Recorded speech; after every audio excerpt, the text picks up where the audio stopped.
Très bien. Voilà, confortablement installé, tout le monde est bon. Très bien, merci beaucoup. Alors, en réfléchissant aujourd'hui à la thématique du progrès social, à la Fondation Abdelkader Ben Saleh, nous savons qu'effectivement, c'est une question thématique et précise. Et dans le cadre de notre travail sur nos différents projets, nous avons détecté en effet 5 secteurs, je dirais, clés et piliers où l'innovation sociale peut se pratiquer et effectivement avec un degré de spécialisation qui fait en sorte qu'il y a des spécificités dans les thématiques et il y a des différences, comme on dit, d'approche et justement donc de l'analyse sur les différents secteurs. Et l'inclusion, effectivement, figure parmi les chantiers de l'innovation sociale. Et si vous étiez avec nous ce matin, les résultats du baromètre l'ont confirmé. Nous avons plus, je dirais, de 40% des organisations qui ont été sondées, qui affirment que leurs projets sont des projets d'inclusion, en général sous ces différentes formes. Et c'est de là qu'on veut parler aujourd'hui. Et j'aimerais démarrer tout d'abord et vous présenter brièvement nos invités. Donc nous avons Madame Karima Mkika, qui est membre du CESE, pour les intimes, qui est aussi l'institution constitutionnelle du Conseil économique, social et environnemental. Et en même temps, Madame Mkika est présidente de l'association Al-Karam pour la protection de l'enfance. Bienvenue avec nous, marhaba bik ma'ana. Nous avons également Madame Oumaima Mhijir, qui est la directrice générale de l'Or Joyeuse, association reconnue et effectivement qui travaille sur la thématique de l'inclusion des jeunes. Nous avons Monsieur Edir Oguindi, marhaba bik ma'ana, et Edir est enseignant en sciences économiques et sociales et consultant en développement inclusif et handicap. Et nous avons Amin, Mohamed Amin Zariat. Bienvenue Amin. Et vous êtes le président de Tibu Africa, une association également reconnue sur la scène qui travaille sur l'insertion socio-économique des jeunes. Si vous le permettez, je souhaite démarrer avec vous, Madame Mkika, principalement, je dirais, plutôt pour poser le cadre aussi, et aujourd'hui découvrir peut-être un état de lieu. Est-ce que vous pouvez nous décrire brièvement aujourd'hui quelle est la situation actuelle de l'inclusion sociale au Maroc? Et je sais que vous avez énormément travaillé là-dessus en termes de conseils ou là, à part en tant que votre expertise. Est-ce qu'aujourd'hui nous avons des chiffres, nous avons des réalités sur l'inclusion socio-économique au Maroc que vous pouvez partager avec notre audience? Merci beaucoup, Ayman. D'abord, je remercie la Fondation Abdelkader Ben Saleh de nous avoir conviés. D'abord, je voudrais présenter le Conseil économique, social et environnemental. D'abord, c'est un troisième organe de l'État marocain, après les deux chambres. Son rôle est du consultatif, c'est-à-dire on n'a pas un rôle décisionnel. Sa composition déjà, elle est 5 catégories. La société civile, les syndicats, les associations professionnelles, les experts et les escalités. Donc, via cette composition, nous avons 2 voies de saisie. D'abord, les saisines directes. On est saisi ou par le chef du gouvernement, ou bien on a aussi des saisines royales, comme vous avez vu le nouveau modèle de développement du Sud, la richesse globale, etc. Après, on a des autosaisines. Et des autosaisines, on a un peu de tout. On a 7 commissions. Donc, pour ne pas perdre de temps, je ne vais pas toutes les citer. Et quand vous me parlez d'inclusion sociale, d'abord, il faut parler qu'est-ce qu'on a aujourd'hui, quel état des lieux aujourd'hui. D'abord, on commence par l'INDH, qui a été créé en 2005 pour réduire les inégalités sociales via des programmes, via INDH 1, 2, 3, etc. On a le plan Maroc vert, qui est aussi pour désenclaver les zones montagneuses, les régions rurales et tout. On a aussi l'initiative pour l'éducation en milieu rural. On a aussi le programme de développement des provinces du Sud. On a le programme de soutien à l'habitat insalubre. On a la promotion de l'entrepreneuriat dans les zones défavorisées. Et finalement, on a les initiatives pour l'inclusion des femmes et des jeunes. Donc, je ne vais pas, parce que si je commence à détailler et à expliquer, ça va me prendre plus de temps. Ce n'est pas les 6 minutes dont vous m'avez parlé. Par contre, s'il y a des questions-réponses, je pourrais répondre direct. Ces initiatives sont toutes faites pour réduire les inégalités. Malheureusement, avec tout l'argent qu'on a injecté, toutes les stratégies. On est face à des défis. Est-ce que vous voulez que je parle des défis ou je m'arrête là? Je pense que nous aurons l'occasion de parler des défis, effectivement, peut-être dans un second round. Mais là, vous nous dressez déjà une belle mosaïque devant nous. Après, on peut Nous broder. avons effectivement, c'est un très bon dressing des différentes politiques publiques aujourd'hui que nous avons et qui s'intéressent à la thématique de l'inclusion, soit au milieu rural, au milieu pour des jeunes, pour des NEET. Donc déjà, merci beaucoup pour cet aperçu qui me donne une belle perche par la suite que je tends à mon ami Seedir Rigondi. Seedir, en tant qu'expert en développement inclusif et handicap aujourd'hui, quelle évaluation donnez-vous aujourd'hui à la situation d'une catégorie spéciale et sur laquelle effectivement vous vous êtes beaucoup investi? Aujourd'hui, ça a été cité par Madame Kika, l'inclusion socio-économique des personnes en situation de handicap. Aujourd'hui, quelle est la situation actuelle de cette catégorie sociale aujourd'hui? Et j'aimerais bien que vous nous donniez deux approches. Une approche basée sur l'individu, les gens, mais aussi une approche basée sur les territoires. Comment est-ce qu'on peut faire une inclusion des territoires par rapport à la thématique et des personnes par rapport à la thématique? Merci beaucoup, c'est Ayman.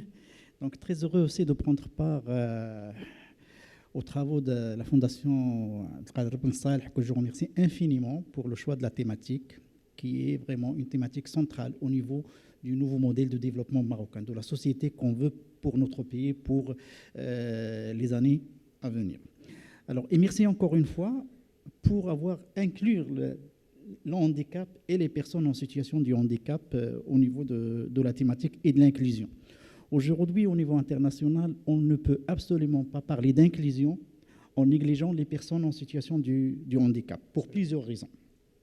Donc, permettez-moi de partager avec vous un certain nombre de chiffres pour vous mettre tout simplement en situation de ces personnes. Donc, il y a 15% de la population mondiale sont en situation de handicap. Donc, c'est 1 milliard et plus de personnes en situation du handicap. Et 25% de ces personnes, des personnes en situation de handicap, vivent avec moins de $1 par jour. Et aussi, 85% des handicaps sont acquis. Ce n'est pas quelque chose qui est lié à la naissance, mais c'est quelque chose qui est acquis au cours de notre vie. Donc, c'est-à-dire que nous sommes tous, en quelque sorte, exposés à devenir en situation de handicap. Et 80% du handicap sont invisibles, parce qu'on a en fait l'habitude de voir que le handicap physique, c'est mon cas, c'est la polio, des personnes non-voyantes et parfois quelques handicaps au niveau mental, alors que 80% sont invisibles. Donc, c'est pour cela qu'on a un effort à faire au niveau de l'inclusion des personnes en situation de handicap. Je pense par exemple aux personnes sourdes, à l'autisme et autres. Donc ça, ce sont des handicaps invisibles. J'allais justement vous poser la question par rapport à ça. Est-ce qu'il y a des exemples oui. justement? Donc il y a l'autisme à travers toutes les étapes et tous les états de l'autisme, mais il y a les personnes sourdes, et ça c'est du handicap. Et on s'est rendu compte, par exemple, lors de la Covid ou lors d'autres, qu'on a fait des émissions, mais on a oublié le langage des signes pendant le premier mois, alors que ces personnes étaient à côté de la plaque, et donc étaient tout simplement négligées par rapport à leurs besoins. Maintenant, pour revenir au Maroc, donc les statistiques qu'on a datent de 2014, et donc on a à peu près 7% de la population marocaine qui sont en situation de handicap. C'est quelque chose à peu près comme 3 millions de personnes, alors que les statistiques de la Banque mondiale et de l'Organisation mondiale de la santé estiment le nombre de personnes en situation de handicap au Maroc à plus de 10% de la population. Pour l'inclusion, donc, je l'aborde et la situation, donc, soit au niveau de la santé, au niveau de l'éducation, au niveau des accessibilités, parce que sans ça, on ne peut pas parler d'inclusion. D'ailleurs, les critères d'une société inclusive passent nécessairement par ces points. Donc, au niveau de l'éducation, malheureusement, ce n'est pas quelque chose qui est généralisé, ce n'est pas quelque chose qui est acquis. Malgré que notre pays a fait de l'effort au niveau de l'éducation inclusive, il faut le reconnaître, on est pragmatique, on n'est pas dogmatique, on est pragmatique, mais il y a encore un effort. Donc, seulement 42% des enfants en âge de scolarité sont scolarisés aujourd'hui, ce qui va affecter leur inclusion sociale et professionnelle au niveau de l'emploi. Et seulement 1,8% des personnes en situation de handicap arrivent à l'enseignement supérieur. 60% des personnes en situation de handicap n'arrivent pas aux soins de santé, malgré la généralisation, malgré donc, tous ces programmes, aujourd'hui encore, pour des raisons, en fait, entre autres, il y a l'éloignement, les accessibilités il y a aussi un manque énorme au niveau de formation des personnes humaines qui connaissent au niveau du handicap. Ouais. Pour l'emploi, donc, quand la santé ne marche pas, l'éducation ne marche pas, automatiquement, on aura ça au niveau de l'emploi. C'est le taux de chômage chez les personnes en situation de handicap, il est 6 fois supérieur à la moyenne nationale. Excellent. Et dans la catégorie des personnes en situation de handicap, même si je n'aime pas ce mot de catégorie, les femmes en situation de handicap souffrent encore plus. Alors, une femme en situation de handicap, elle a 9 fois moins de chances de trouver un emploi qu'un homme en situation de handicap. Le taux d'activité chez les hommes, il est de 22%, alors que chez les femmes, il est seulement de 2,7% au niveau de l'accès à l'emploi. Et donc, voilà, en quelque sorte, la situation actuelle telle qu'elle est. Alors maintenant, au niveau des territoires. Les territoires, c'est évidemment un grand problème parce qu'il y a un certain nombre de politiques, mais il n'y a pas une déclinisation de ces politiques sur les territoires. Ce matin, vous parlez des territoires et le rôle des collectivités locales pour l'inclinisation de ces politiques et pour justement permettre à tout un chacun de s'y trouver, d'accéder à l'école, d'accéder à l'emploi. Mais malheureusement, ce n'est pas encore le cas. Et un exemple, que la loi sur les accessibilités date de 2003. Nous sommes en 2023. On attend encore quelques décrets d'application de cette loi. Et aussi, il n'est pas encore aussi respecté qu'il le faut au niveau des collectivités locales, des transports en commun.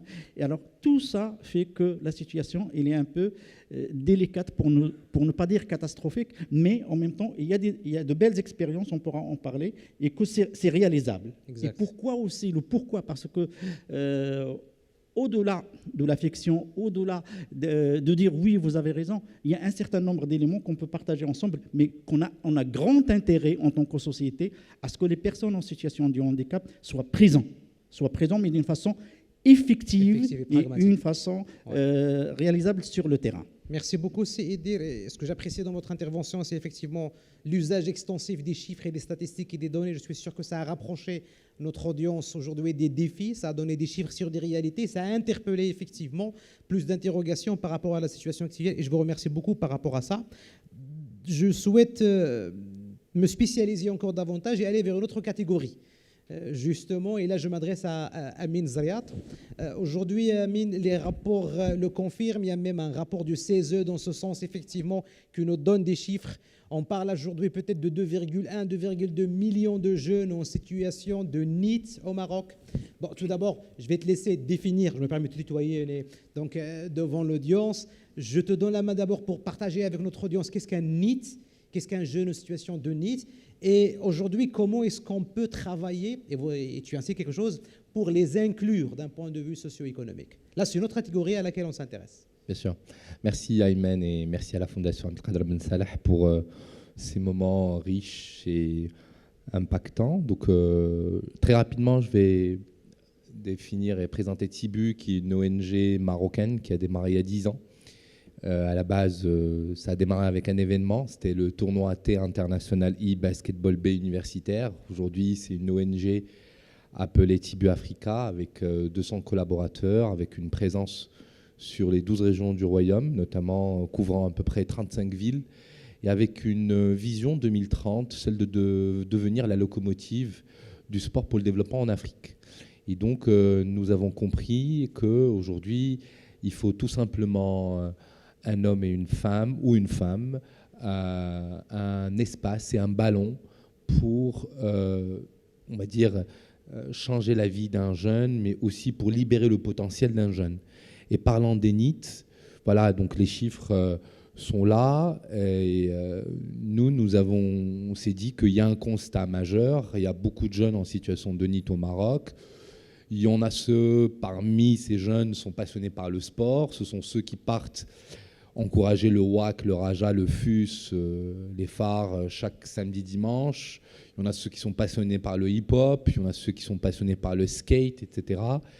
Et qu'ils se disent qu'ils peuvent réussir autrement, pas forcément à l'école. Et donc, ils ont un potentiel. Et comment, à travers ce potentiel, on peut leur dire que vous pouvez réussir, notamment dans notre pays, qui est le Maroc. Et donc, on a pris quelques référentiels stratégiques qui sont importants. La Constitution 2011, on a tous voté oui, où notamment dans cette Constitution, il y a un article qui donne le droit à chaque citoyen d'avoir l'accès au sport. Une deuxième référentiel stratégique, c'est la lettre royale de Sa Majesté qui explique à tous les participants, à toute la famille du sport, de l'éducation, comment utiliser le sport autrement. Le NMD, le nouveau modèle de développement, au Tibu, a été cité comme modèle d'émergence et qui explique aussi comment le sport peut être un levier contre l'exclusion, un levier de développement humain. Et puis en dernier, le programme gouvernemental. Et on voit comment aujourd'hui il y a un ministère qui coiffe les deux, l'éducation nationale et le sport. Et donc nous, on s'est inspiré par ces référentiels stratégiques qui sont d'actualité, mais aussi d'autres au niveau international. La conférence des Nations Unies en 2015 qui a approuvé que le sport est un rôle majeur en matière d'inclusion socio-économique, mais aussi en matière d'atteinte des 17 objectifs de développement durable. Et avec tout ça, on s'est inspiré aussi du terrain, parce que dans le cadre de nos activités, on a plusieurs programmes axés sur l'éducation par le sport, sur l'insertion socio-économique, sur l'entrepreneuriat, etc. Et on voyait comment, à travers une approche où on offre un accès aux jeunes, aux jeunes filles, aux femmes, un accès régulier à une pratique sportive, un axe axé sur le développement des compétences, que ce soit des compétences de vie, des compétences d'emploi, mais aussi cette ouverture vers l'international. Donc quand on a vu qu'il y a des premiers fruits qui sont positifs, qui donnent à ces jeunes, c'est-à-dire un vrai sentiment d'appartenance à une équipe, à une organisation, à un club, à un centre, à une école, etc., on s'est dit, tiens, il faudra qu'on attaque le sujet sérieusement. Et donc, on s'est entouré justement de plusieurs acteurs de l'écosystème, ministères, agences des Nations Unies, ambassades accréditées, chercheurs, universités, secteur privé, secteur public. Et nous avons lancé une première en Afrique qui était le premier programme d'insertion socio-économique des jeunes par le sport. Et tout simplement, on prenait des jeunes qui sont des fois champions d'Afrique, champions de la Méditerranée, champions d'Arabe, champions du Maroc. Malheureusement, ils ont laissé l'école pour faire les compétitions de judo, de taekwondo, de surf, de basket, voyager avec les équipes nationales, etc. Mais malheureusement aussi, ils n'ont pas réussi avec les fédérations. Et donc, ils étaient dans une sinistrose d'échecs. Voilà, pas d'école, pas de diplôme. Donc, c'est ça les NEET. Ouais. Ils n'ont pas de diplôme, pas de, on va dire, de job, c'est-à-dire pas de, on va dire, stabilité, et aussi pas d'expérience professionnelle. De stage et pas d'expérience professionnelle. Et donc, c'est comme ça qu'on s'est dit, voilà, on va viser ces jeunes qui viennent de milieux populaires, et on leur a offert, en fait, la possibilité de suivre un parcours où ils apprennent, où ils développent des compétences qui sont à la fois techniques, comportementales et entrepreneuriales. Beaucoup de jeunes, justement, en situation de NEET, ils ne savent pas dire bonjour, ils ne savent pas, on va dire, écouter, ils ne savent pas aussi... voilà, des choses qui nous paraissent simples, nous, qui sont passés par les entreprises, par le milieu professionnel. Et c'est quelque chose qui est beaucoup demandé quand on va chez un patron d'une salle de sport ou un patron d'une académie sportive, etc. Bien sûr, ils nous disent, oui, on a besoin de quelqu'un qui est, bien sûr, a les compétences techniques, mais qui doit être oulness, qui doit être sérieux, qui doit être poli, etc. Et donc, ce sont ces compétences douces qu'on a pu développer dans l'ensemble des modules que nous avons, que ce soit les modules techniques sur les métiers du sport, les modules linguistiques, le digital, l'entrepreneuriat, l'éducation financière, la process communication modèle, le leadership, etc. Avec la possibilité qu'ils fassent des stages. Et donc, on a créé toute une alliance. Plus de 57 entreprises sportives nous appellent ma collègue Selma qui est là naturellement. Elle nous dit, ouais, j'ai besoin de coach tel, etc., dans cette salle, dans ce lieu, etc.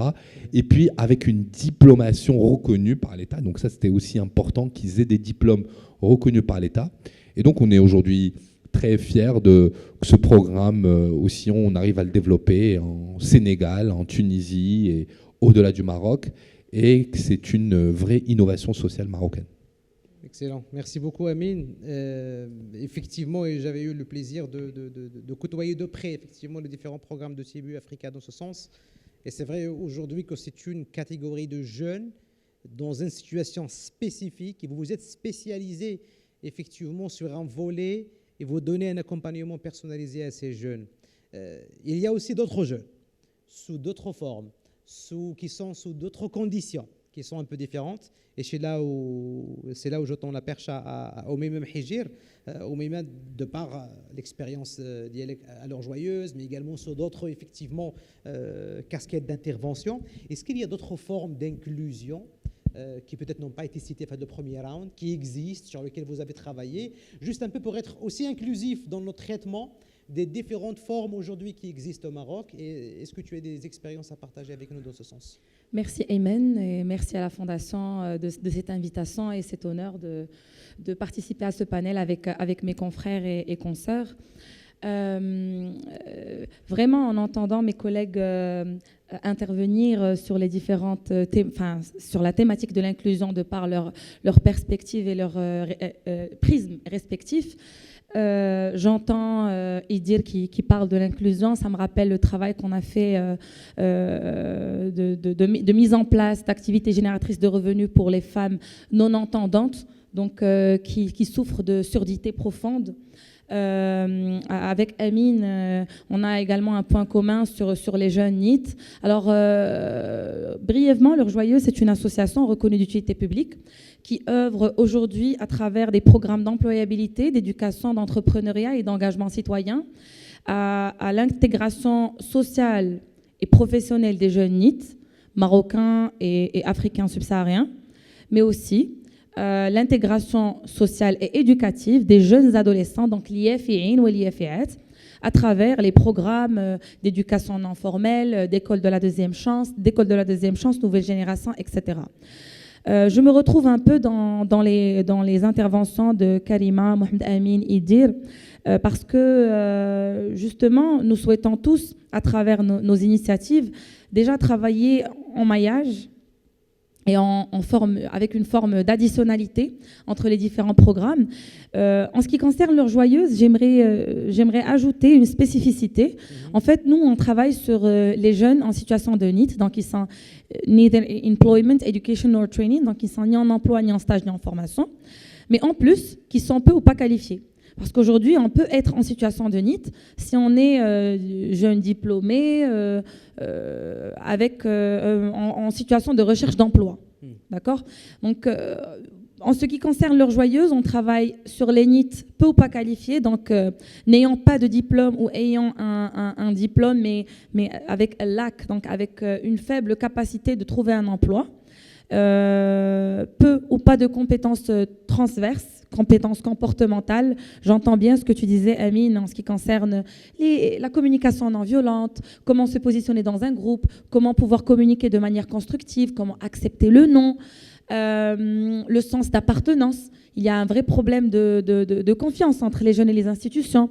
C'est un tout, en fait, qui fait que l'inclusion aujourd'hui, ce n'est pas un luxe, ce n'est pas juste quelque chose qu'apporte le secteur tertiaire qui est nous, entre autres organismes qui faisant partie de ce secteur tierce, mais une nécessité, parce qu'au Maroc, il y a aujourd'hui, selon le rapport du CNMD, le Maroc compte 4 millions de NEET. 4 millions de NEET, avec un taux de 1 sur 3, c'est-à-dire 1 sur chaque 3 Marocains / Marocaines est en situation de NEET, ni en emploi, ni en stage, ni en formation.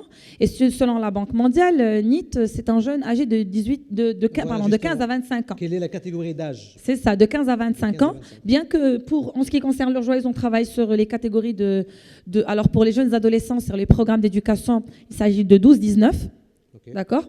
Sur les programmes d'employabilité, il s'agit des 15-35. Et sur les programmes d'entrepreneuriat, il s'agit des 18-45. Nous avons un ciblage spécifique suite à un ensemble un groupement d'exercices de capitalisation qu'on a pu mener depuis les 63 années d'existence de notre association. On travaille justement en maillage avec le secteur privé, avec les organismes du secteur tierce et aussi avec les composantes du secteur public, parce qu'aujourd'hui, nous déployons nos programmes à travers 3 approches. C'est l'éducation pour l'employabilité pour l'employabilité et l'entrepreneuriat pour l'employabilité. Il se trouve que, bien que nous travaillions sur l'innovation sociale et que ce soit une des 5 valeurs que définit leur joyeux aujourd'hui, nous travaillons sur le secteur de l'entrepreneuriat qui émane de l'entrepreneuriat de nécessité ou la par nécessité.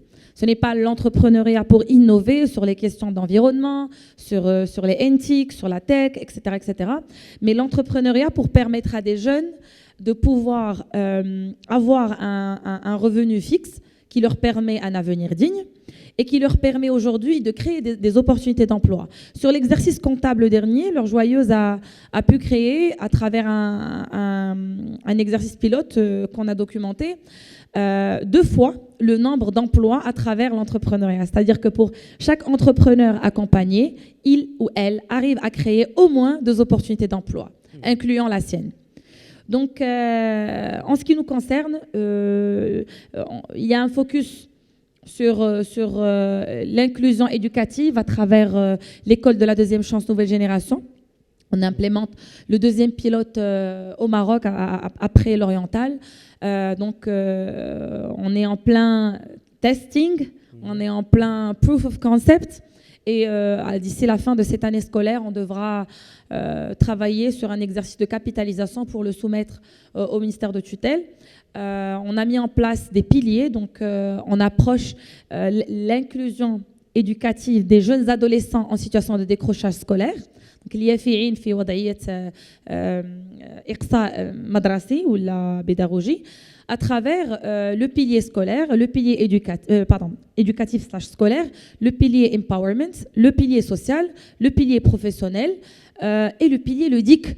Parce qu'on s'est rendu compte qu'il fallait absolument ces 5 composantes pour pouvoir من أجل تحبيب المدرسة الفرصة الثانية للشباب اللي ما بقاوش كيحبوا المدرسة.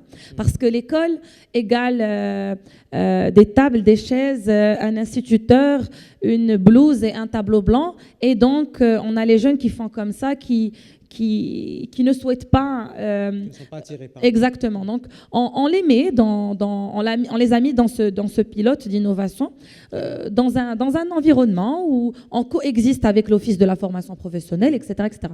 Je reviendrai plus tard sur les exemples. Justement, ça c'est une très belle piste de solution, effectivement, où vous testez des solutions d'inclusion. Ça va être d'ailleurs l'objet de notre 2e round de discussion. Et avant de tendre la main à Madame Karima Mkika, les chiffres sur la jeunesse, ils m'ont interpellé.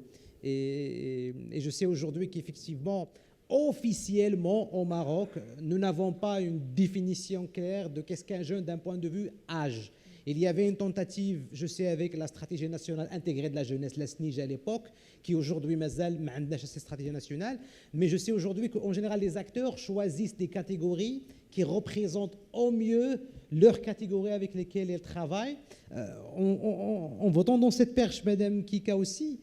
Donc, c'est-à-dire que même en termes de recommandations, il faudrait que les recommandations épousent la forme de la catégorie justement visée et en plus avoir une certaine territorialité dans l'action aussi. Aujourd'hui, je sais que le CESE a énormément travaillé sur le sujet, il a émis plusieurs recommandations dans ce sens. Est-ce que vous pouvez partager avec nous effectivement? Parce que ce 2e round, c'est le round des recommandations. Aujourd'hui, en termes pour renforcer l'inclusion, qu'est-ce que vous pouvez dire et partager avec nous? D'abord, pour l'âge, ça dépend des... Il y en a qui disent que jusqu'à 25 ans, c'est des jeunes. Il y en a qui partent jusqu'à 34 ans. Donc aujourd'hui, par exemple, au niveau du CESE, parmi les recommandations qu'on a émises par rapport aux jeunes, on a eu 3 avis. On a l'avis sur la jeunesse, on a l'avis sur l'enfance, parce que l'enfant, jusqu'à 18 ans, il fait partie d'une partie 15-18, donc il rentre dans la jeunesse. Actuellement, nous sommes en train de rédiger le rapport sur l'ENIT, il n'est pas encore sorti. Donc, vous n'avez pas encore la Ah, bonne très beau information. Un très On beau va le scoop. voter bientôt. Très bien. Donc, en fait, le CESE émet deux sortes de recommandations. Nous avons des recommandations stratégiques et on a des recommandations opérationnelles. Donc, et notre rôle, en fait, même si on n'est pas dans le décisionnel, il faut que les acteurs qui font les stratégies reviennent à nos avis pour éviter la partie étude. Comme ça, qu'est-ce qui se passait avant? Tout le monde faisait une étude. On avait une étude du CNDH, une étude de l'ONDH, une étude des ministères. Aujourd'hui, on essaie de tout regrouper au sein des institutions parce que via la composition et via la manière dont laquelle on travaille, parce qu'on travaille d'une manière participative, nous avons ajouté une troisième voie de participation qui est Ushariko. Donc vraiment, c'est sur le net parce que, en fait, il y a des gens qui n'ont pas l'accès à venir en audition. Et comment nous travaillons ceci? C'est dans le cadre de... On accueille les institutionnels qui sont les responsables directs. Après, on a le secteur privé. Après, on a la société civile. Et on a aussi les académiciens, les universitaires. Parce qu'en fait, aujourd'hui, il faut être un mélange. On n'est pas un bureau d'études non plus. Et les meilleures recommandations, c'était dans le cadre de l'économie sociale et solidaire.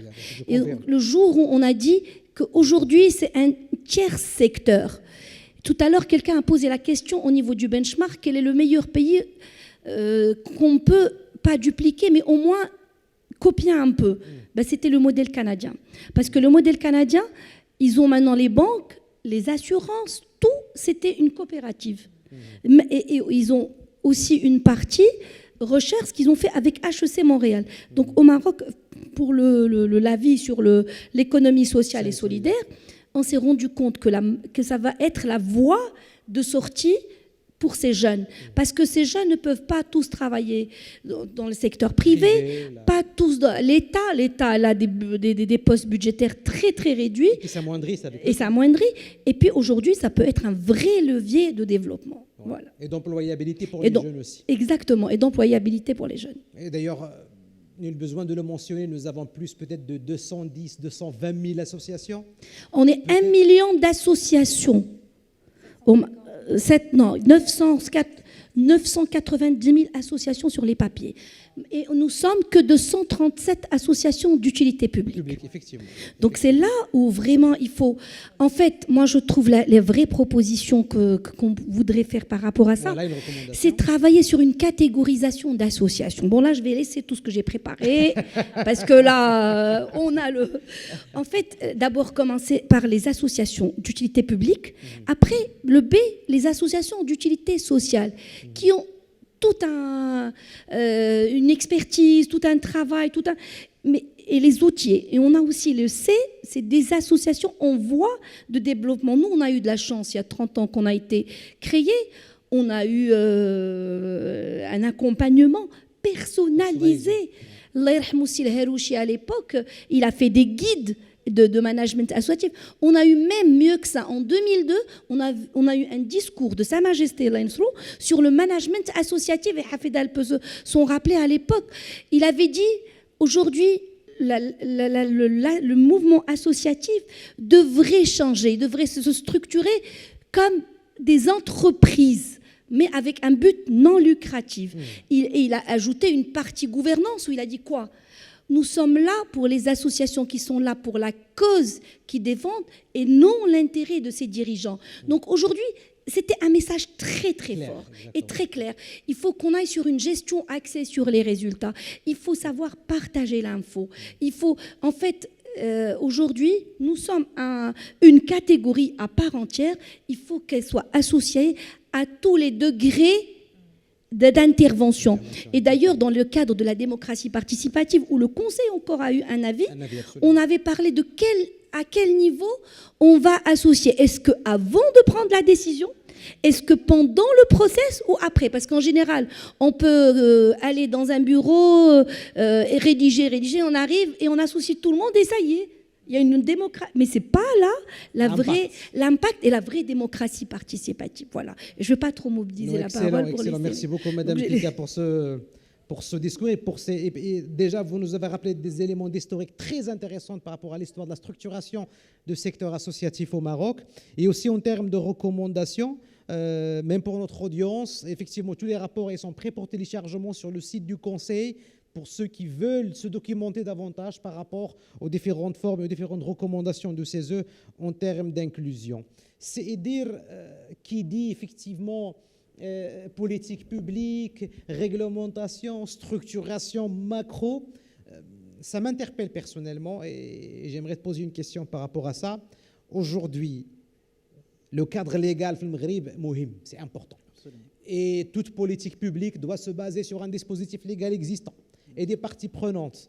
Comment est-ce qu'on peut renforcer, je dirais, ce cadre législatif et politique pour renforcer l'inclusion, déjà sur une thématique que vous maîtrisez, les personnes en situation de handicap, mais également par rapport aux autres formes aujourd'hui d'inclusion. Comment est-ce que notre arsenal juridique et législatif peut s'adapter et quels sont les chantiers à votre avis, si vous pouvez juste citer 2 ou 3, qui ont un intérêt majeur pour vous en tant qu'acteur associatif et sur lesquels le législateur, le gouvernement devrait s'y atteler pendant les prochaines législatures.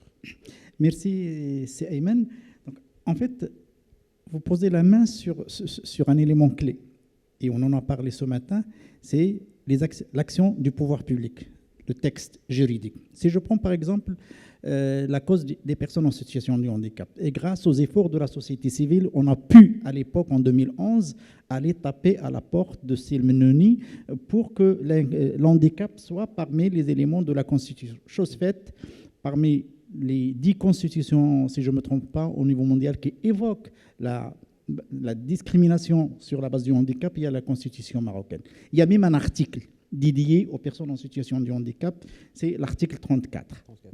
Le Maroc était parmi les premiers pays à signer et ratifier la Convention en 2009 sur les droits des personnes en situation du handicap. Il y a une loi sur les accessibilités qui date de 2003. Il y a une loi cadre qui date de 2016. Au niveau juridique, je dis que le Maroc, il est là. Mais malheureusement, et je suis désolé de dire ça, c'est qu'au niveau de l'effectivité des textes, aujourd'hui, 2016, la loi de 2016, on est en 2023, eh ben, c'est une loi de 26 articles avec 11 renvois, c'est-à-dire 11 renvois sur des projets de texte, sur des décrets, sur des machins et tout. Ben, aujourd'hui, on n'en a que 2. Et quand je vais sur l'emploi, par exemple, les entreprises, ils demandent, ils sont partantes, mais ils demandent à ce qu'il y ait une déclinaison de ce chapitre 4, l'article 14, 15 et 16, pour qu'ils puissent agir sur le terrain. Autre chose aussi, avant de continuer sur la réponse, c'est que quand je parle de l'inclusion des personnes en situation de handicap, c'est tout à gagner. 3 chiffres. On a fait une étude en 2011 au Maroc. Il s'est avéré que le Maroc, à cause de la non-existence à l'époque d'une politique inclusive et qui est appliquée sur le terrain, on perd 9 milliards de dirhams. En 2011, 2% du PIB. Carrément, ouais. 2% du PIB, tout simplement, qui est perdu parce que la politique inclusive effective, rien que vis-à-vis des personnes en situation de handicap, n'était pas appliquée. Quand il y a de l'inclusion, les personnes en situation de handicap consomment 17% de plus que les personnes non handicapées. Ben aujourd'hui, moi, je suis là, mais j'ai des cannes, je les ai achetées, c'est de la consommation. Wow. Je porte une prothèse, ça me coûte les 15 000 dirhams. Une personne non-voyante, il a un logiciel sur son ordinateur, donc ça lui coûte de l'argent.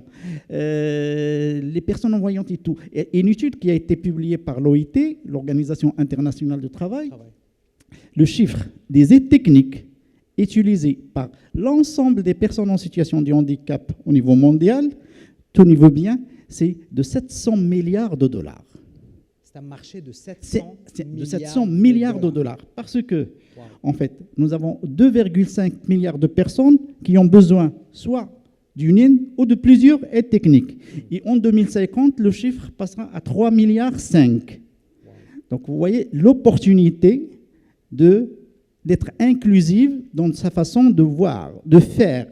Et suite à la Covid et aux transformations économiques et à la relocalisation, par exemple, des entreprises, notre pays il a un grand intérêt à investir ce secteur. Et quand vous employez des personnes en situation de handicap au niveau de votre entreprise, le climat social au sein de l'entreprise s'améliore, l'engagement s'améliore, la motivation, les innovations. Un exemple, vous savez que la télécommande, le premier jour, elle a été créée pour faciliter à ce qu'une personne en situation de handicap puisse zapper. Aujourd'hui, elle est utilisée par tout le monde. Et donc, cette innovation, ces innovations qui sont dues à l'handicap et à la réflexion, la prise en compte de personnes en situation de handicap, c'est un grand gain économique qu'on peut avoir et qui peut inclure. Alors, recommandations. Donc, évidemment, je ne vais pas appeler les personnes en situation de handicap, mais pas uniquement. Il faut que, et on est en chantier de revoir la Moudawana. Exact. C'est un élément essentiel. On ne peut pas marcher à deux et arriver sans qu'il y ait et les femmes et les hommes. Donc ça aussi, c'est un élément. Mais il faut sortir un peu. Moi, ça m'agace un peu quand on entend les discours de Sa Majesté avec tout ce qu'il annonce et tout le monde applaudit. Et l'année prochaine, un discours, tout le monde applaudit. Moi, j'aimerais bien qu'il vienne nous dire, suite au discours précédent, voilà ce qu'on a fait, voilà ce qui a été fait, voilà ce qui n'a pas été fait. Au lieu d'applaudir, on sait très bien que c'est bien. Mais qu'est-ce que vous faites, vous, en tant que femme ou homme politique, pour que ça soit appliqué et pour que l'année prochaine ou l'année d'après, vous venez de dire oui, il a été dit, voilà ce qu'on a fait, voilà ce qui est concrétisé, voilà ce qui est réalisé et voilà ce qu'on compte faire pour justement à ce que les choses ne se répètent pas. Et je termine tout simplement sur un lien entre sport et handicap. Ouais. C'est un vecteur essentiel aussi au niveau de l'inclusion. Vous vous rappelez des réalisations des Jeux olympiques d'il y a quelques années, sur la participation des non-handicapés, on est certain avec 0 médaille. Alors que sur le para-olympique, il y avait 14 ou 15 médailles de personnes en situation de handicap. Ça veut dire que tout simplement, tout ça, ça nous questionne. Et quand, encore pour les territoires, quand ils investissent au niveau de dire, voilà, j'ai un label de ville accessible, c'est tout le monde qui en profite, pas uniquement les personnes en situation de handicap. Les femmes enceintes, les personnes âgées, suite à des petits accidents de sport ou autres. Donc, et quand vous avez aussi ce label de ville accessible, il y a tout un sport et il y a toute une économie du handicap qui peut être liée. Et sur l'INIT, par exemple, pourquoi ne pas penser à ce que ces personnes soient formées sur des métiers liés au service à la personne? Il y a un besoin énorme. Madame Hijr l'en connaît très bien. Donc, il y a un besoin énorme à ce niveau. Donc, il y a des niches qu'on peut exploiter et qui peuvent nous faciliter la tâche. Ça ne demande pas, ce n'est pas la mer à boire, ni au niveau économique, ni au niveau financier, mais il suffit d'avoir aussi la clairvoyance. Et je termine avec un élément essentiel, aussi la participation effective des personnes. Ce matin, vous avez parlé de la participation. Il y a un grand effort à faire au niveau de l'implication des gens, à ce que les gens, les bénéficiaires, deviennent des acteurs et non pas tout simplement des bénéficiaires, entre guillemets. On tombe avec un projet qui arrive de je ne sais pas quoi. Alors, mais quand ils apportent, quand ils nous disent voilà ce qu'il faut, on arrive toujours à faire des projets qui réussissent. Excellent. Avant de laisser réagir Madame Kika rapidement sur ce idée, je tiens juste à dire personnellement, je trouve que cet argumentaire économique, que cet argumentaire chiffré qui montre de l'intérêt économique et social et environnemental, je pense que c'est effectivement quelque chose d'intéressant. Je te remercie beaucoup, Idir, par rapport à ça. Si tu permets, Amine, ça on l'a fait parce que ça fait 30 ans que je suis dans le plaidoyer. Ouais. Et à chaque fois que j'ai affaire, ou qu'on a affaire, parce que je ne suis pas le seul, à des responsables, à des décideurs, ils nous disent toujours oui, vous avez raison, mais il y a toujours un mais. Ça coûte et les priorités. Alors, du coup, on a décidé de changer et de profiter un peu de l'expérience américaine au niveau du plaidoyer pour leur dire, au lieu de me dire ça coûte combien, on va vous dire ça rapporte combien. Le manque à gagner. Le manque à gagner et combien ça peut vous rapporter. Et c'est le win-win, comme on dit. C'est le win. En fait, je rejoins ce qu'a dit Sio Gandhi et d'ailleurs, on rend hommage aujourd'hui, Allah yarhamou, Si Khadiri, qui était un vrai défenseur des droits des personnes en situation de handicap, qui était un membre éminent du Conseil économique, social, environnemental. Et d'ailleurs, on a eu 7% de quotas, c'est obligatoire pour les emplois dans le secteur public. Là où il y a le X, c'est où ? c'est dans le secteur privé. Et dans le secteur privé, ils vous disent, mais on n'a pas de texte de loi. Alors qu'un texte de loi, on peut le proposer, c'est rapide, il va dans les deux chambres. Donc aujourd'hui, j'ajouterai aussi le 3e avis du CESE qui était sur la responsabilisation sociétale des entreprises. Sans cela, parce que vous savez, on gagne beaucoup, il faut savoir reverser les gains, mais en inclusion. Et l'inclusion sans les NEET, c'est une bombe à retardement. Parce qu'il y a des NEET qui sont diplômés, mais se sont considérés comme des NEET parce qu'ils ne sont ni à l'école, ni à l'emploi. Et c'est ça le vrai challenge. Voilà, je ne veux pas trop... Merci beaucoup, Madame Kika, pour cet apport. Effectivement, parlons jeunes, et je reviens vers Oumaima par rapport à ça, Oumaima Hijir. Aujourd'hui, en tant que leader au sein de votre organisation, pour recommandation, vous avez essayé des choses sur le terrain. Il y a des choses qui ont donné résultat et d'autres pas. Si je te demande de nous lancer comme ça 2-3 recommandations qui pour vous auraient le plus d'impact sur l'inclusion socio-économique des jeunes, mais l'expérience, mais l'expertise, ok? Quelles seraient ces 3 meilleures recommandations? Pour répondre à cette question, Ayman, je serais obligée de vous dire Je peux. Alors, c'est même alors, L'Heure Joyeuse aujourd'hui, c'est un exemple. Hein. Nous les collaborateurs de L'Heure Joyeuse, on se considère comme des citoyens qui utilisent l'outil de l'association L'Heure Joyeuse pour mettre en place des choses, tester, vérifier, si c'est vérifié, recommander, plaider, etc. D'accord? Donc, Anna, je ne vous parle pas parce que je suis DG d'une structure et je suis fière de rien à voir. J'aurais été dans n'importe quel autre organisme, j'aurais parlé exactement avec la même ferveur. Je vous explique. L'Heure Joyeuse, elle est située à Casablanca sur 3 préfectures et une province. Casa, elle est découpée en 12 territoires. Casa, le grand Casa, Casa, la Casa Stade, je parle du grand Casa. Donc les 12 territoires, du coup, on se retrouve à devoir couvrir le 1/3 de Casablanca. D'accord? Donc, fait que le 1/3 de Casa, sur la province de Nouassar, en termes de territoire, géographie, elle représente 45% de la géographie de Darbeda. D'accord? Iqlim Nouassar. Sur Nouassar, Nouassar, il est considéré comme une zone périurbaine. Donc, mais urbaine, mais rurale. Binatum. On est parmi les centres que nous avons aujourd'hui 13 centres de formation. C'est soit des écoles de la deuxième chance, soit des CFA, donc des centres de formation par apprentissage, ou des centres de formation par alternance. Et des plateformes des jeunes, où on implémente des programmes de l'INDH, à savoir le programme 3, l'inclusion économique et l'amélioration du revenu des jeunes. Sur les CFA, je vais vous donner l'exemple de Jouj. Il y a le CFA في رمل الهلال وواحد le CFA في مكانسة. Le CFA اللي في مكانسة, on implémente des programmes de la formation en électricité de bâtiment, une formation par apprentissage. Donc le régime de l'apprentissage كنعرفوه هو 20-80. 20% ديال التكوين خصو يكون داخل ديال l'atelier de formation et 80% ديال التكوين وسط l'entreprise. عندي جوج تحديات, 2 défis. Au niveau de Mkansa, d'abord, c'est une zone où il n'y a pas du tout qui n'est pas lié au transport public. ما كاينش الطوبيس كاين الخطاف. Aussi sur ce territoire là l'école publique arrive à la fin du primaire, donc CEDS. Et on se retrouve dans exactement l'environnement avec des entreprises qui sont prêtes à recruter des mineurs, donc des jeunes mineurs qui sont âgés de moins de 18 ans, et les payer à la semaine.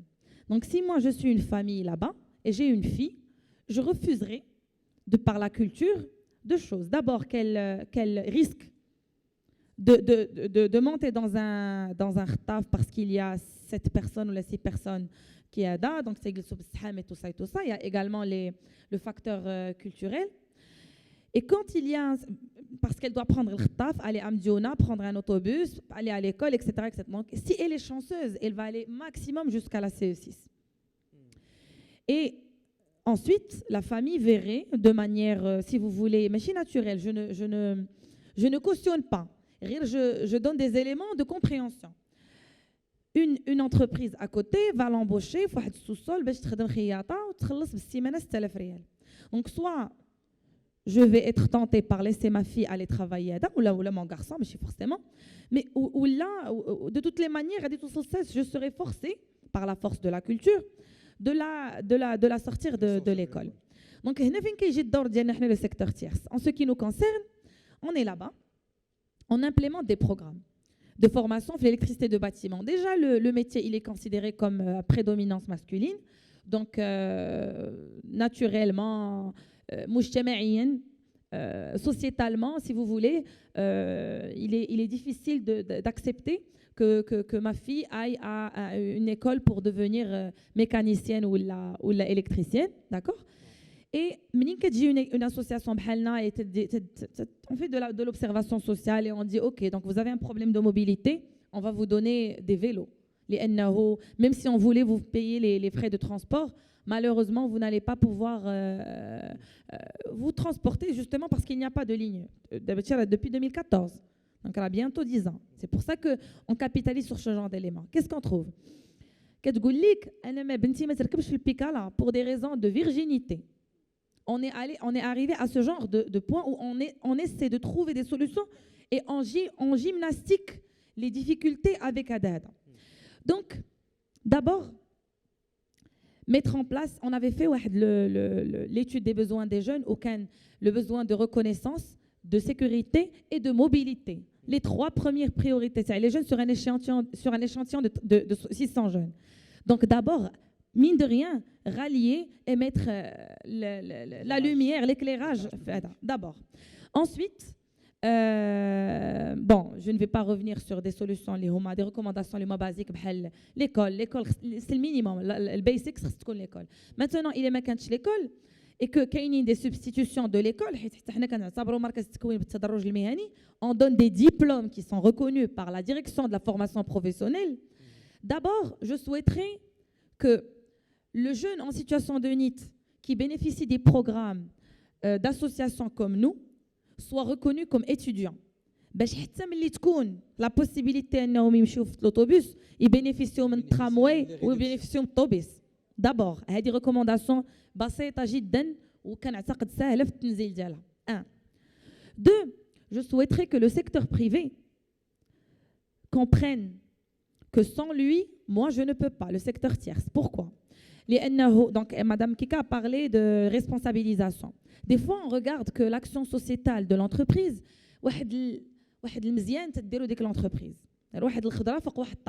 c'est un problème. Quand on voit les choses de ce prisme-là, c'est un vrai problème. Je vous explique pourquoi. Même avec la meilleure volonté du monde, avec des fonds que nous mobilisons de l'étranger, de la coopération monégasque, de la coopération française, belge, pour pouvoir apporter de l'appui avec notre expertise, sans la possibilité d'avoir des entreprises qui sont impliquées, eh bien, figurez-vous que les 80% de formation qui doit être implémentée à l'intérieur de l'entreprise, eh bien, il n'y a pas de diplôme. Donc, c'est le problème les associations.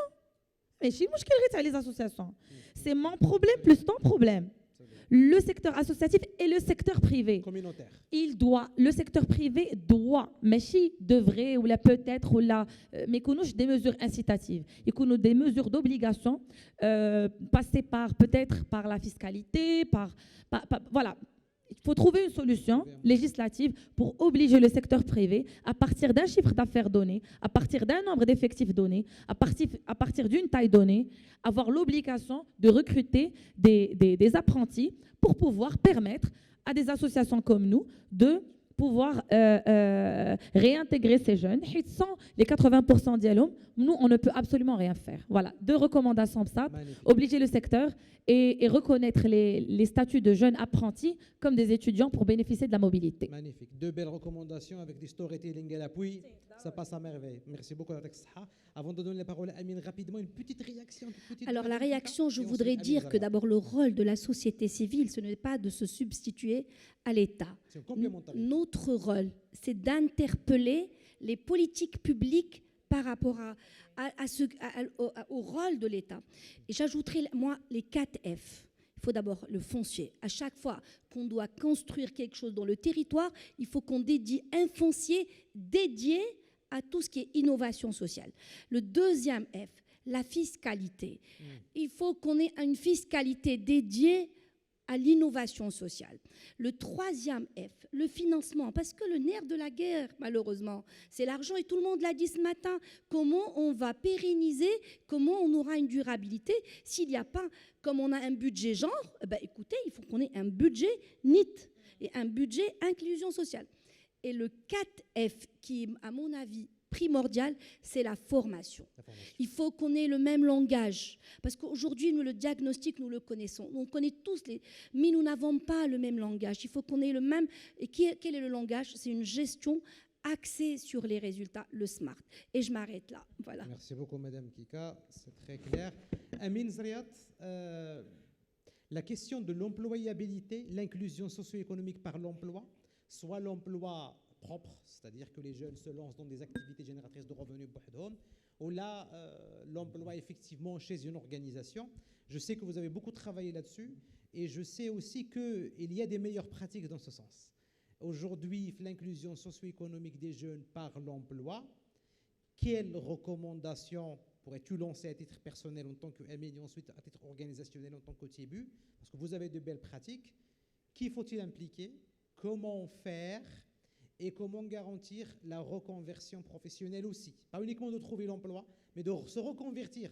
Parce que je sais qu'il y a des jeunes qui peut-être d'aller au commerce, ils ont fait du commerce, ils ont fait par exemple de la livraison, ils ont fait des activités génératrices de revenus, mais ils cherchent une reconversion aussi. Quelle bonne pratique par rapport à ça est-ce que vous pouvez partager avec nous? Merci, et merci aussi. Je suis inspiré par les panélistes, mes collègues présents. Je voudrais aussi ajouter quelque chose d'important. Donc, on a parlé beaucoup de l'emploi des jeunes, l'employabilité, et que ça passe aussi par l'entrepreneuriat, comme a indiqué Oumaima.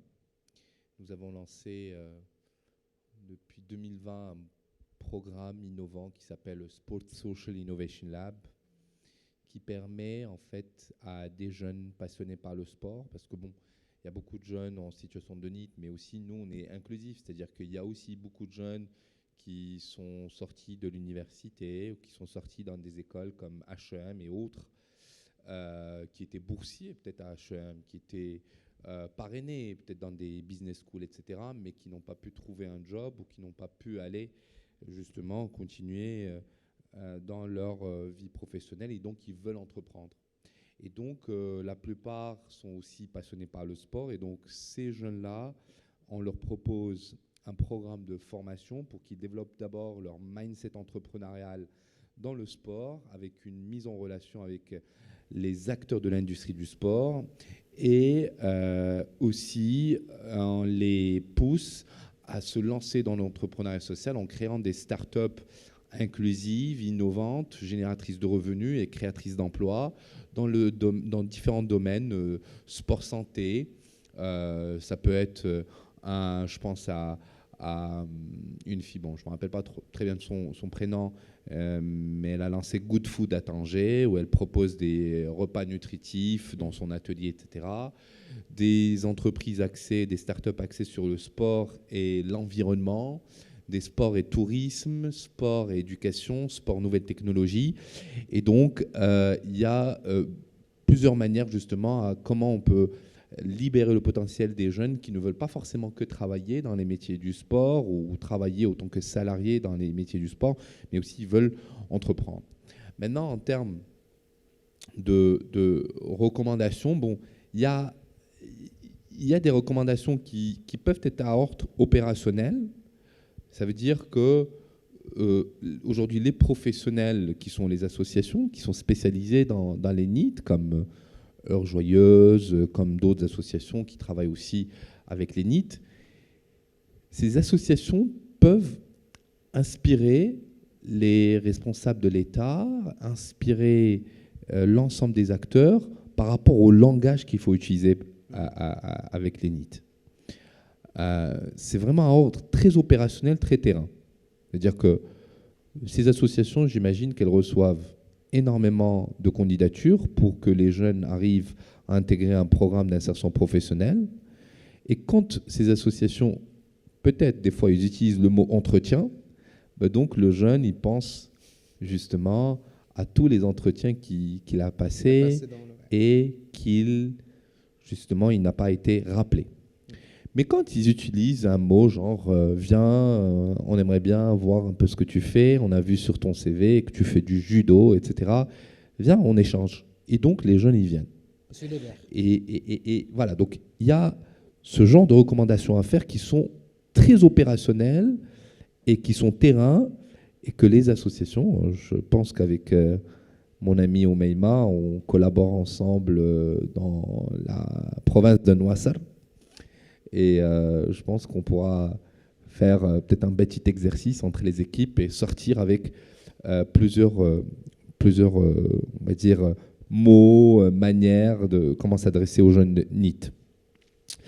Maintenant, côté stratégique, par rapport au sport, moi je vais parler plus dans mon domaine que je maîtrise le plus, c'est qu'il y a aujourd'hui 7789 écoles publiques primaires, où il y a 4,5 millions d'élèves qui vont dans ces écoles chaque jour.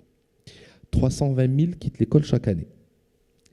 Les 320 000 qui quittent l'école chaque année, ils sont âgés entre 8 et 16 ans. Ce sont les NEET de demain. Exact. Et donc,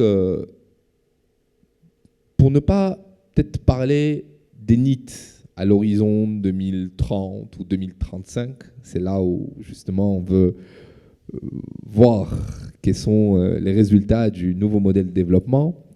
Peut-être qu'il faut agir dans l'école publique primaire en offrant la possibilité aux enfants, aux 4,5 millions d'élèves qui sont dans ces écoles, d'avoir une activité sportive.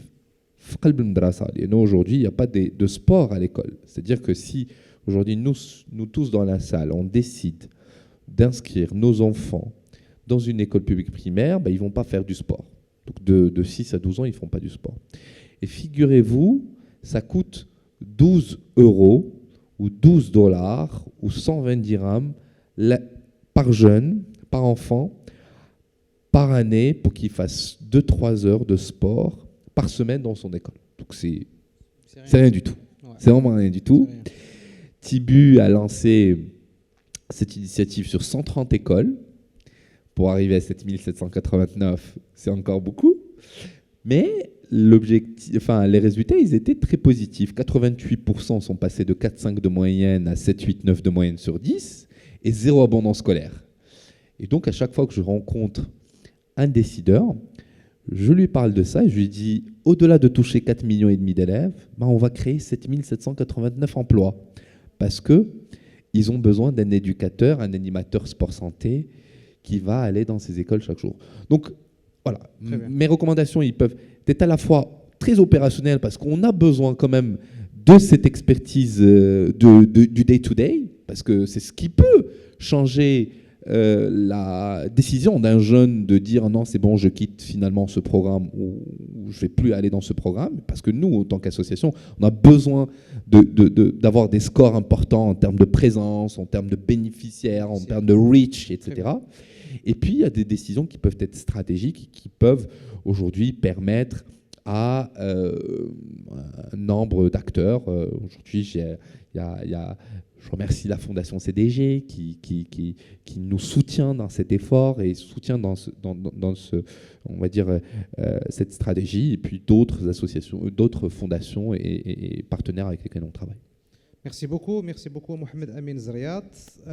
Il nous reste 15 minutes à peu près avant de terminer ce panel et j'aimerais donner la parole à l'audience. Donc, mesdames, messieurs, si vous voulez bien interagir avec nos panélistes par rapport aux chiffres qu'ils ont donnés, leurs recommandations, ou si vous avez effectivement des questions sous d'autres, bien sûr, aspects que vous voulez poser à nos panélistes, allez-y. Il y a un micro-baladeur qui circule, donc la parole est libre à la salle, si vous voulez interagir avec nos panélistes. Voilà, donc j'ai une question. Je prendrai quand même un round de 3 questions. Donc j'ai madame aussi. C'est possible. Donc j'ai madame. Est-ce qu'il y a d'autres questions? de la salle? Est-ce que vous voulez partager avec nos panélistes? Ça peut être une question, ça peut être une intervention, hein, Moudakhala, par rapport à la question de l'inclusion. Bon, pour l'instant, il n'y a que vous, madame, donc allez-y. Bonjour tout le monde, je me présente, je suis Sundos Idrissi. J'ai juste un commentaire pour les personnes qui travaillent sur l'inclusivité. On a 2 grandes catégories qui sont les personnes en situation de handicap et les NEET, et que malheureusement et généralement, ils sont absents et n'ont pas de protection sociale. Ils ont presque, c'est difficile d'avoir, ou c'est presque impossible d'avoir un amont pour les NEET parce qu'ils ne sont pas scolarisés. Et pour les personnes en situation de handicap, c'est existant, mais ce n'est pas assez compensé. L'appareillage, généralement, c'est financé par l'entraide et il n'est pas pris en charge par les assurances. Alors, comment vous faites pour intervenir sur le marché, de faire du terrain sans avoir une protection sociale adéquate à ces catégories? Merci. Très bonne question. Merci beaucoup, Laila Sandous. Très bonne question. Voilà, nous avons Madame Salah. Prenez la question, s'il vous plaît. J'ai des questions. Et encore, j'ai Monsieur. Voilà, comme ça, je peux clôturer ce premier round de questions. Allez-y, Madame. Bonjour. Moi, je voudrais revenir par rapport à ce que dit Madame Kika quant au langage commun. Donc, depuis ce matin et puis depuis même avant, les causes, on les connaît, les résultats, on les connaît. Ils sont formalisés aujourd'hui par des chiffres, que ce soit dans le sport, dans l'éducation, dans la santé, etc., etc. Et on revient toujours aux mêmes problématiques qui reviennent par rapport au travail qui est fait en solo, chacun dans son coin. Donc aujourd'hui, effectivement, la Fondation réunit un beau panel d'acteurs très importants. Ma question est de savoir... et après, on fait quoi par rapport à ce langage commun? Merci.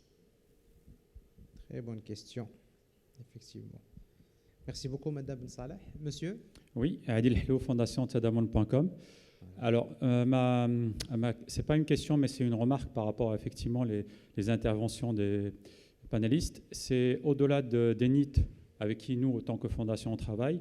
Et il y a effectivement des enjeux, comme disait Madame Oumeima, concernant les problématiques de transport, qui est une réalité. Problématiques de sécurité sociale, effectivement. Il y a bien entendu d'autres problématiques. Il y a aussi comment on appelle ça, les orphelins en voie d'insertion. C'est-à-dire c'est des jeunes qui sont dans des EPS, les établissements de protection sociale, et qu'eux, ils cherchent à une insertion socio-économique. Et cette insertion, aujourd'hui, elle n'est pas proposée. Et c'est la population, je dirais, la plus défavorisée de toutes ces catégories. Encore plus les orphelins handicapés. Donc c'est encore la totale, comme on dit, malheureusement.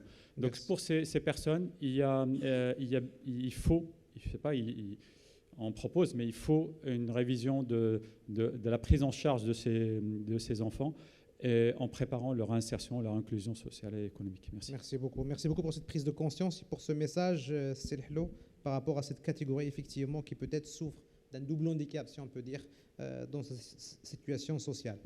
Chers panélistes, je vous laisse réagir par rapport aux questions qui ont été posées. Intervention, Madame Kika, allez-y. D'abord, moi, je voudrais... Avant de vous donner la parole, excusez-moi, je demanderai à chacun des panélistes de rester dans les 2-3 minutes, comme ça on essaye un peu d'être pertinent. Alors moi, par rapport à la question de la protection sociale, et à la question que aussi a posée Mme Ben Saleh. La protection sociale, la bonne nouvelle, c'est qu'aujourd'hui, on a un régime social unifié.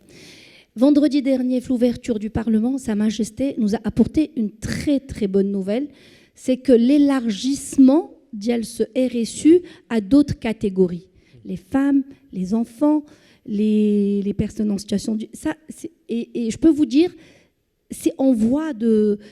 Ils ont un deadline qui est très, très court. Donc, je peux vous dire que d'ici 2024, tous les Marocains vont avoir l'accès à la protection sociale.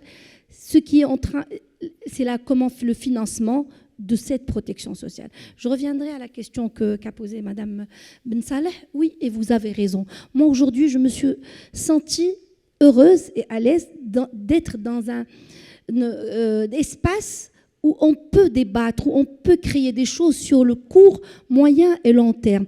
Pourquoi pas créer des choses pareilles, c'est-à-dire que toutes les associations qui travaillent soient ici, pourquoi pas, et qu'on ait des volets par thème, c'est-à-dire ceux qui travaillent sur l'enfance, sur l'handicap, sur la femme, sur le sport, et faire des feuilles de route à court, moyen et long terme et converger.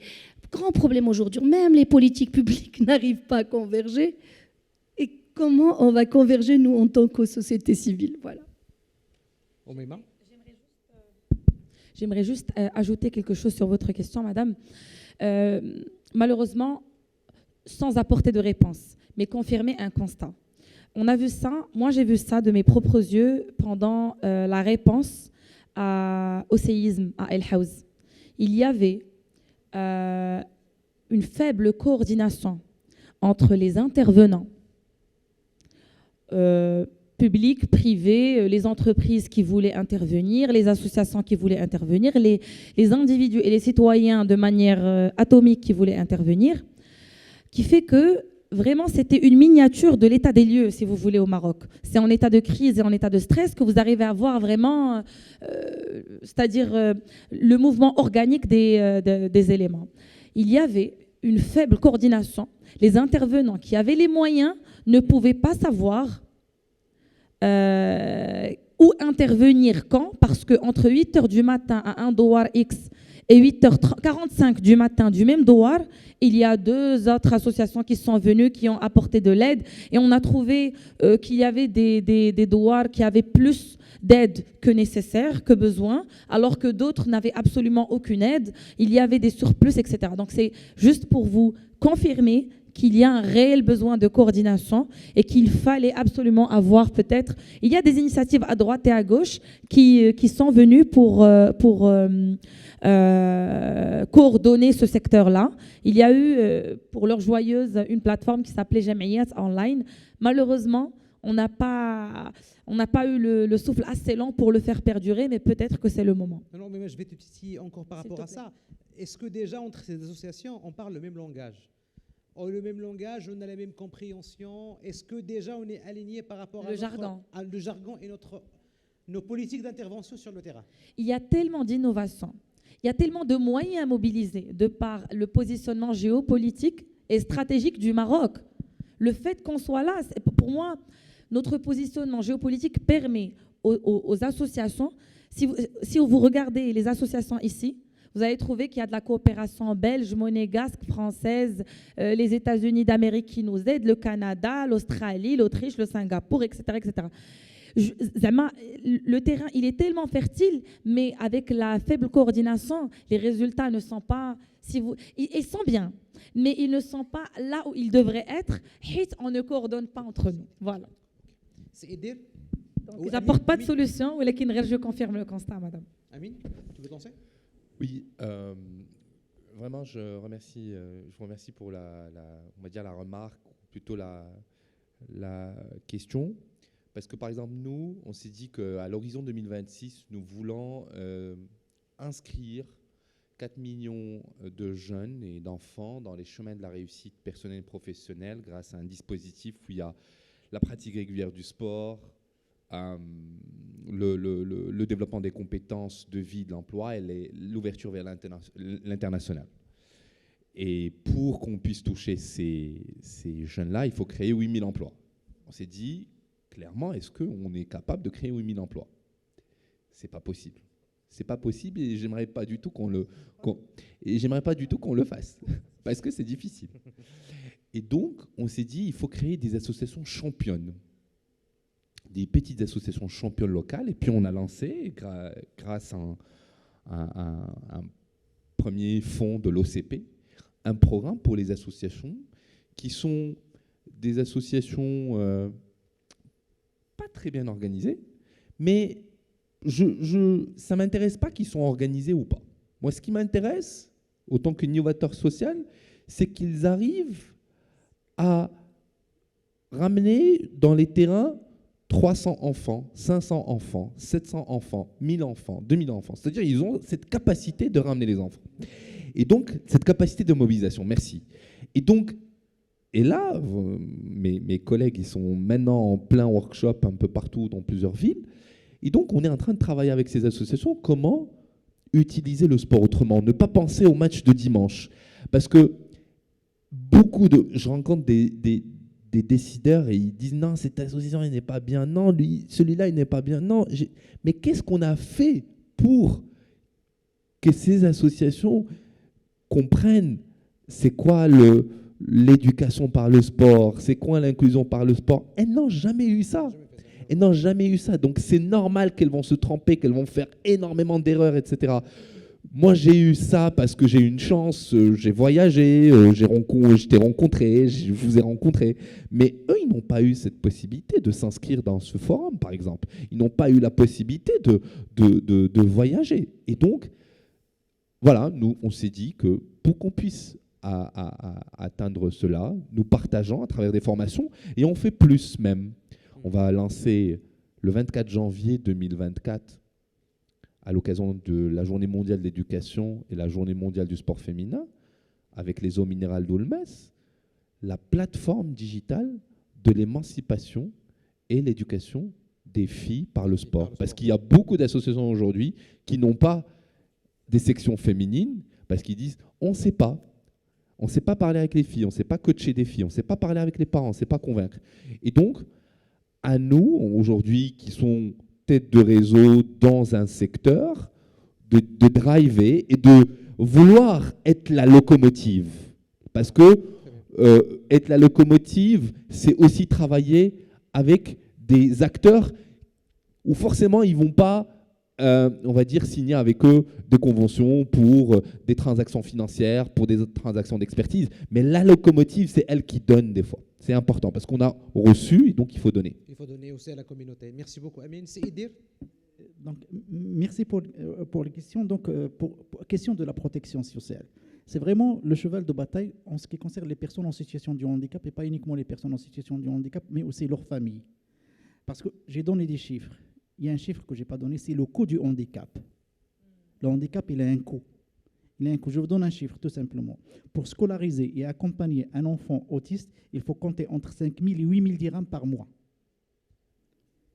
Rien que ça. Je ne parle pas de l'handicap physique, je ne parle pas de l'handicap visuel et autres. Donc, il y a un coût. Donc, automatiquement, il faut que la protection sociale prenne en considération le handicap. Lors de la loi 09-21 de la protection sociale, malheureusement, donc les 4 risques qui nécessitent la protection sociale, il n'y avait pas le handicap. Alors que sur la recommandation de l'Organisation internationale du travail, le handicap est parmi les risques qui normalement doivent être pris en compte pour la protection sociale. J'espère que ça va se faire. Heureusement encore, comme l'a dit Mme Kika, Sa Majesté a annoncé lors du discours de l'ouverture du Parlement que les enfants en situation de handicap seront parmi les populations cibles pour cette protection sociale. Parce que c'est énorme. C'est énorme comme besoin et c'est énorme comme élément d'inclusion. Alors, pour détourner un peu ça et essayer de le voir en tant que société civile, et là, une expérience me vient à l'esprit que j'avais menée à Ouarzazate, Horizon, pour les personnes en situation de handicap. C'était la première association à avoir installé des ateliers orthopédiques destinés aux personnes en situation de handicap, donc pour leur permettre d'être appareillés. Et c'est tout simplement des projets qu'on monte avec des bailleurs de fonds et on demande à ce que ça finance des prothèses, des orthèses pour les personnes en situation de handicap. Mais parfois, on se trouve avec des blocages administratifs et qui ne permettent pas d'agir dans ce sens-là. Je vous donne un exemple. On a monté un projet pour avoir un financement de l'INDH à l'époque sur sa première phase pour que l'association se porte comme prestataire de services et que l'INDH paye l'association pour qu'il puisse appareiller. Donc, il fallait vraiment débattre pour tout simplement faire ça, alors que c'est une solution pour les populations en situation de handicap. Et ça va permettre de remédier à cette absence de protection sociale.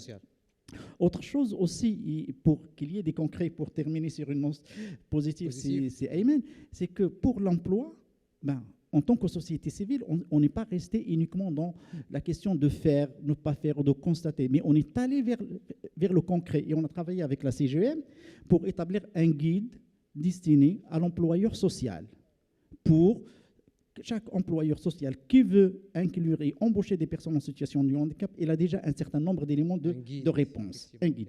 Et là, je viens de terminer un autre guide destiné cette fois-ci et fait par la CDT, la Confédération démocratique du travail, parce que les syndicats, ils ont un rôle à jouer au niveau de l'inclusion.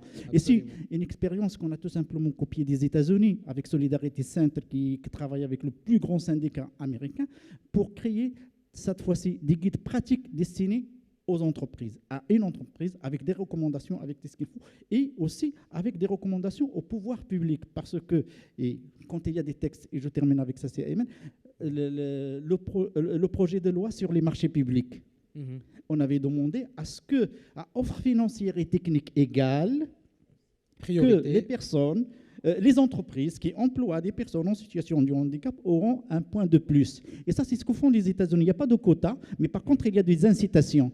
Il y a des incitations, et c'est ça quelque chose qu'on peut donner. Parce que les employeurs, ils demandent des motivations, de l'accompagnement. Tout à l'heure, on a parlé d'exonération, de subventions pour les aménagements de travaux et tout. Et c'est ça, ce sont des choses parfois qui ne nécessitent pas un effort financier énorme, mais de la volonté, et aussi à ce que celui qui établit les textes soit dans sa tête inclusive. Avant d'écrire un texte, se poser la question, est-ce que les NEET sont là?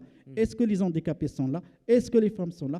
Quand on pose cette question, eh bien, on devient inclusif et le texte prend en considération ces besoins au lieu de rester toujours dans le plaidoyer, le rebolote et on se jette la balle. Et parce que le temps politique est lent, alors que le temps de l'handicap, de la pauvreté, de la misère, lui, il n'attend pas et les choses s'accumulent et l'exclusion s'accumule. Merci beaucoup. Merci, Seydir. Madame Kika, tout dernier mot. Apparemment, vous vouliez réagir par rapport à quelque chose. Moi, le dernier très mot, rapidement. Il faut qu'on ait plus de résilience.